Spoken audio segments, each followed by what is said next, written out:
Hi guys! For today's video ay dito tayo sa SM Santa Mesa. So kasama ko si Inday at si Baby JC. So gumala muna kami guys dahil nga diba mag-unwind at refresh na rin tayo kasi nga sobrang stress at pagod na nga rin yung kagagaling natin sa event no. So ayan, magmuni-muni muna tayo dito sa SM Santa Mesa at ayan, magalagala. So dito nga kami, nag-picture kami dito. So ayan, samahan na rin natin ng window shopping at ang ganda nga ng mga humidifier. Tawag dyan, humidifier yata tawag dyan guys. So ayan, so nagbibideo tayo dyan at binibidyohan na natin yung mga Christmas lights at ang gaganda ng mga Christmas trees and Christmas decor guys. At ito na nga kami sa escalator, papunta kami ng second floor dahil nga pupunta kami sa massage station. So, gusto ko rin kasi magpamasahe. Eh, di ba nga, sobrang pagod at stress na rin. So, ay, kasama ko si BBJC. At dito na nga kami sa taas, guys. So, naghanap kami ng massage dito. At ito na nga, nagpunta kami dito sa isang massage center. So, ayan, 55 pesos for 15 minutes yung bayad dyan, guys. At nagsuot na nga tayo ng foot socks. And then, ayan, feel na feel ng lola nyo na talagang pampered na pampered yung... Alam nyo naman, talagang deserve ko naman to na magpa-pampered ng sarili, 'di ba? Sobrang pagod at sobrang stress na rin nga. And then, syempre, sige lang tayong trabaho. So, kailangan din natin na alagaan at i-pampered din natin yung self natin, guys. Kahit wala tayong pera. So, ayan, sobrang ganda at sobrang nakaka-relax nga dito sa massage kasi nga napaka-worth it naman ng 55 pesos mo, no? So, ayan, para ka na rin minamasahe ng totoong tao dahil nga sobrang ganda rin ng massagers na to kasi nga buong katawan mo talaga at likod mo talaga ay namamassage niya pati sa sa binti, sa likod, sa may dito sa may pigi mo or dito sa sa balakang mo guys. Sobrang ganda at sobrang masarap talaga siya sa pakiramdam guys. So ayan na nga, naghanap-hanap nga tayo dito ng Mom and Me Nails. Nahanap nga natin yung Mom and Me Nails at pumasok na nga tayo at meron nga talaga namang silang client na ginagawan. So, nag-ask tayo dito sa kanilang HR kung magkano nga yung kanilang gel or regular polish. So, ayan. So, 315 regular polish lang yung pinagawa ko dahil nga, diba, ayaw ko muna mag-gel kasi need pa natin magpahinga ng ating nails sa gel dahil nga, minsan kasi narurupok na yung nails natin kapag lagi tayong nag-gel.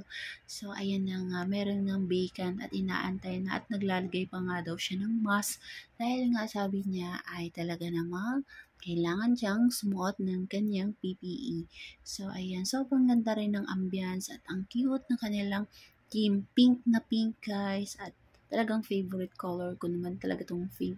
So, nakaka-relate ako dito sa kanila dahil ba, na ako ay isang salonista. So, ayan, binabad muna yung aking paa sa water and then bago lilinisan ang aking mga paa. At na-meet ko nga dito yung ayos ng aking nails. So, ayan, binababan mo na lang ilang minutes. Then, si Miss Marian ay nilinisan mo na yung paa natin. Then, meron din silang client na unti-unti nang dumadami dahil padating yung mga clients na kahit hapon na guys, it's almost 6 p.m. na at ayan, natapos nga kami 6:30 dyan at isang oras nga na ginawa ni Miss Marian yung aking mga paa.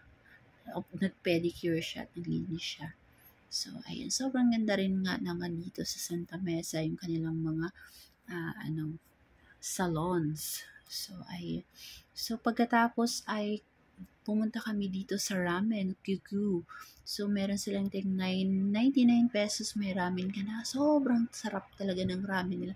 Yun nga lang, ang daming nakapila at walang bakante yung bangko nila. Merong bangkong isa. So, kailangan pa namin maghintay para ma-vacant na naman. So, ayan, tingnan nyo, ang daming waiting din. At dyan, meron din nakapupo dyan. At ayan. So, ito na nga yung order namin. Nag-try kami ng ramen na grabe. Sobrang sarap talaga. At takam na takam ako at first time ko kumain ng ramen dito sa QQ. Sobrang sarap. Kahit hindi ako marunong gumamit ng chopsticks, sinubukan ko talaga guys. para matuto tayo kumain na gumagamit ng chopstick. So, ayan na, sobrang sarap talaga at talagang nakakatakam siya tikman, guys. So, ayan, kitang-kita nyo na, mainit-init pa talaga na ramen. At sulit na sulit yung 99 pesos mo, guys, na QQ ramen. So, sobrang sarap talaga, guys.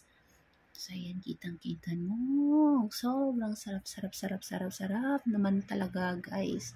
Uulit-ulitin namin to ng kain. Ito nga si Inday, hindi nga marunong gumamit ng sapi, kaya kinutsara na nga lang niya. So, ayan. So, nag-enjoy rin naman kami dalawa ni Inday kasama si Baby JC at salit-salitan kami sa paghawak ng baby. At sinusubuan ko rin naman si Baby JC dahil gusto nga niya yung sabaw. At ayan na guys, it's almost 8 p.m. na nga.